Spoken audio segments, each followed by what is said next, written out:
ಎಲ್ಲರಿಗೂ ನಮಸ್ಕಾರ. ಶ್ರೀ ಯೂಟ್ಯೂಬ್ ಚಾನಲ್ಗೆ ಸ್ವಾಗತ. ಈ ವಿಡಿಯೋದಲ್ಲಿ ಬಾಳೆಹಣ್ಣನ್ನು ಮನೆಯಲ್ಲಿ ಹೇಗೆ ಡ್ರೈ ಮಾಡೋದು ಅಂತ ತಿಳಿಸ್ತೀನಿ. ಇದಕ್ಕೆ ಸುಕೇಲ ಅಂತಾನು ಕರೀತಾರೆ. ಇದು ಏಲಕ್ಕಿ ಬಾಳೆಹಣ್ಣು. ಅಂದ್ರೆ ಇದು ತುಂಬಾ ಹಣ್ಣಾಗಿರಬಾರ್ದು, ಅಂದ್ರೆ ಕಪ್ಪಾಗಿರಬಾರ್ದು. ಹೀಗೆ ಸ್ವಲ್ಪ ಚೆನ್ನಾಗಿ ಹಳದಿ ಆಗಿರುವಾಗಲೇ ನಾವು ಒಣ ಹಾಕ್ಬೇಕಾಗತ್ತೆ.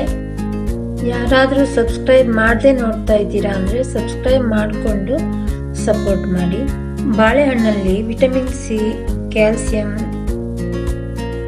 ಪೊಟ್ಯಾಷಿಯಂ, ಫೈಬರ್, ಮ್ಯಾಗ್ನೀಷಿಯಂ ಇನ್ನು ಹಲವಾರು ಪೋಷಕಾಂಶಗಳನ್ನು ಇದು ಹೊಂದಿದೆ.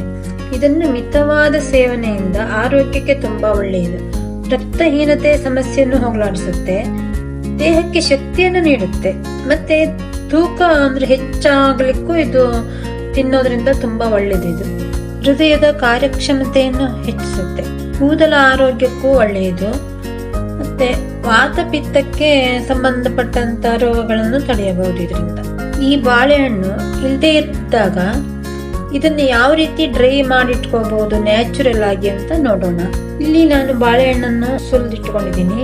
ಆಮೇಲೆ ಇದನ್ನ ಬಿಳಿ ಬಟ್ಟೆ ಮೇಲೆ ಹಾಕಿ ಅದನ್ನ ಒಂದು ಬಾಳೆಹಣ್ಣಲ್ಲಿ 4 ಪೀಸ್ ಅಷ್ಟು ಆತರ ಮಾಡ್ಕೊಂಡಿದ್ದೀನಿ.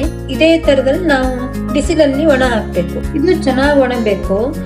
ಮತ್ತೆ ನಾವು 1 ಡೇ ಬಿಸಿಲಾದ ನಂತರ ಸಂಜೆ ಮತ್ ಮನೆ ಒಳಗೆ ತಂದು ನೀಟಾಗಿ ಇದೇ ರೀತಿಯಲ್ಲಿ ನಾವು ಇಟ್ಕೋಬೇಕು. ಇಲ್ಲಾಂದ್ರೆ ಅದು ಮತ್ತೆ ನಾವು ಮುಚ್ಚಿಟ್ಟಾಗ ಮತ್ತೆ ಅದು ಒಂದ್ ರೀತಿ ನೀರಾಗಿ ಹಾಳಾಗತ್ತೆ, ಮತ್ತೆ ಹುಳಿ ಬರುತ್ತೆ. ಇದು 5 ರಿಂದ 6 ದಿನದ ನಂತರ ಈ ರೀತಿ ಆಗಿದೆ. ಚೆನ್ನಾಗಿ ಬಿಸಿಲಿದ್ದಾಗಲೇ ನಾವು ಈ ಪ್ರೊಸೆಸ್ ಮಾಡ್ಬೇಕಾಗತ್ತೆ. 5-6 ದಿನದ ನಂತರ ಈ ರೀತಿ ಆಗಿದೆ.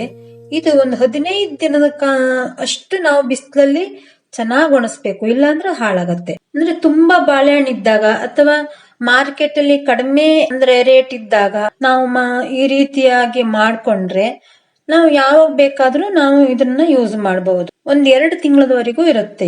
ಇದು ಪೂರ್ತಿಯಾಗಿ ಒಣಗಿದೆ, ಒಂದು 15 ದಿನ ಆಗಿದೆ. ಮತ್ತೆ ಇದನ್ನ ನಾವು ಯಾವ್ಯಾವ ರೀತಿಯಲ್ಲಿ ಯೂಸ್ ಮಾಡಬಹುದು ಅಂತ ನೋಡೋಣ. ಅಂದ್ರೆ ಇದು ಗೆಸ್ಟ್ ಬಂದಾಗ ಈ ರೀತಿಯಾಗಿಯೂ ನಾವು ಕೊಡಬಹುದು.